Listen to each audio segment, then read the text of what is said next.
Internet, good morning, meat. Well, my name is Magnitude, and welcome to another Pokemon Omega Ruby Alpha Sapphire Wi-Fi battle. This one against AndrewMarksX. Assuming some kind of a Kyle XY name thing is doing that. Either way, I got an NU battle. We got Pyroar, we got Vivian, we got Persian, we got Quillfish, we got Kangaskhan, we got Bastiodon. If you guys could please leave a like if you enjoyed. I'm always shooting for 200 of those big bad likes, those thumbs up on my Wi-Fi videos. They make me feel happy, and especially on the inside, and I'm wasting my time as an adult uploading Pokemon videos to the internet. My opponent's got Kecleon, Primeape, Rotom, Go-Goat, Pelipper, and Typhlosion. You got that Pelipper, Go-Goat, Typhlosion course. That's going to be something to behold. Something I got to try to work around. Something I got to try to mess with. Either way, I leave with Persian. He leads with Typhlosion. I just get a Fake Out. I figure if he's going to go for Eruption, that's not going to be very effective because he has now about half HP. I figure he's just going to go for maybe a Flamethrower if anything. So I go into Bastiodon, and he goes for a Focus Blast. That's going to put me down to my 30 at least, and I can think he's definitely 100% Scarf. If he can miss Focus Blast, I can get Rocks up, and then everyone's happy from there. But I do not get my Rocks, but fortunately, Bastiodon goes down. So in that one battle, he was in there for about 5.5 minutes. This time, he's in there for about 21 seconds. Typhlosion's got to switch. He doesn't want to get Sleep Powder, but I figured he's probably going to predict the Sleep Powder and go into Go-Go, which doesn't really make sense anyway, because I could have just outsped him and gone for Hurricane. I guess he could have Wild Charged me perhaps, but based on how much Hurricane did, I know I can 2-hit KO him. Go-Go goes down, and we have traded Bastiodon for Go-Go. That little thing flapping its wings. Never sleep on Vivian, especially in these lower tiers. He's going to Volt Switch, I figured that, but I have a Focus Sash, so that's not really going to be too big of a deal for me, and I figured if I got Rocks up, he would not be able to Volt Switch as successfully. That's one Volt Switch for Rotom. Sleep Powder coming from Pelipper onto Pelipper. And he's going to switch out now. He doesn't want to take a Hurricane or a Quiver Dance, anything of the nature. He goes into Kecleon. I actually Quiver Dance thinking he was going to stay in. He does not stay in. That was a wrong move on my part. Should have gone for Hurricane. I don't want to take a Shadow Sneak. I figure Vivian's still kind of fast enough where I can do something with it later. So I go into Kangaskhan to take the impending Shadow Sneak, and I have Scrappy, so it doesn't matter because I can still hit him with the Fake Out, so this isn't the best thing I can do. I do go for the Fake Out. That's going to do a lot of damage. I mean, I understand he has Drain Punch, but it's not going to do as much.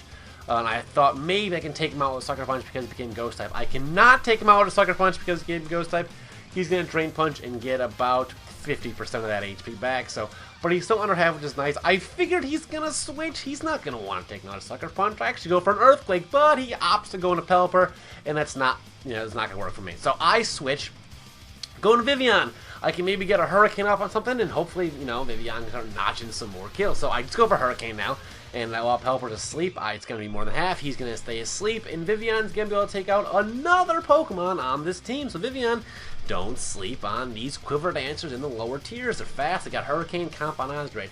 He goes to Rotom again if I just felt like that'd be nice, but he's going to Volt Switch for a second time this battle. Yes, that is a Rotom Volt Switch counter you see on your screens. It happens a lot.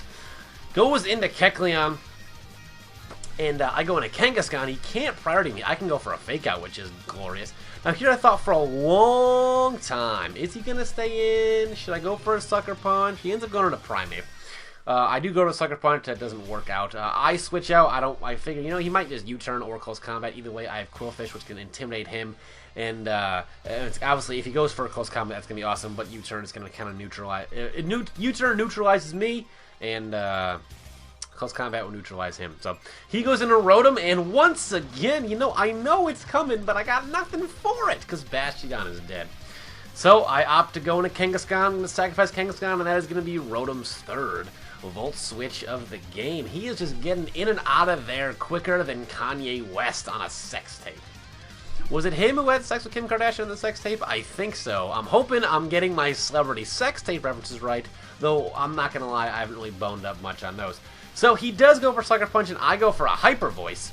Hyper Voice will take out the Kecleon, which is nice. The priority of that thing's gone, but he's going to come right back into Rotom and threaten me out once more again with a Volt Switch. So I go to Quillfish. Quillfish, unfortunately, you have to go down. Quillfish, I love Quillfish so much. It reminds me of Gold and Silver, which reminds me of my childhood, because I remember going to my friend's house before I even had these games, and we were playing at a restaurant, because he brought the game to a restaurant with his parents, and I was like, screw it, I think 3rd grade, and he had Quillfish in Gold and Silver. And it was just like this new cool Pokemon. Hyper Voice coming in, critical hit, Crit City. Get out of here! It's Typhlosion. Pyroar gonna notch himself on the kill.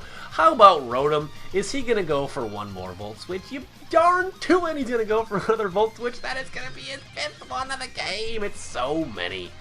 It really is a lot. He's been Volt Switching a lot. So Primeape comes in, and I fake out, and I take the chance that he's not Scarfed, and instead I'm gonna outspeed him, and I do outspeed him, get him with return. This battle doesn't take him out. This battle, we're still in. He's gonna go for a close combat. And now I have just Pyroar left. Pyroar with Dark Pulse, which hits Rotom super effectively. We are not out of this ball game yet. Bottom of the 9th, 2 outs, down by 1. We got a man on. Pyroar gonna single up the middle runners on the corners. What can he do? He has one shot. He has one chance to go up against this Rotom. Now, Dark Pulse can do we gotta go ahead and get this on all the time. It happens all the time. 80, that's an 8. That's supposed to be an 8. 88 to 103% to this Rotom, which means that gives us about a 43.7% chance to OHKO this, okay? It's gotta go. He's gotta hit on the Dark Pulse.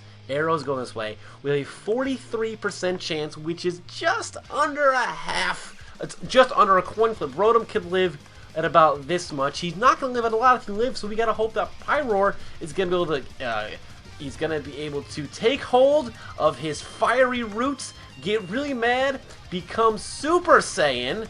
He's got to become a Super Saiyan Pyroar, and he's got to fire that Kamehameha wave right at Rotom. Or, unfortunately, we are going to, and once again, get fucked by Rotom's fat dick.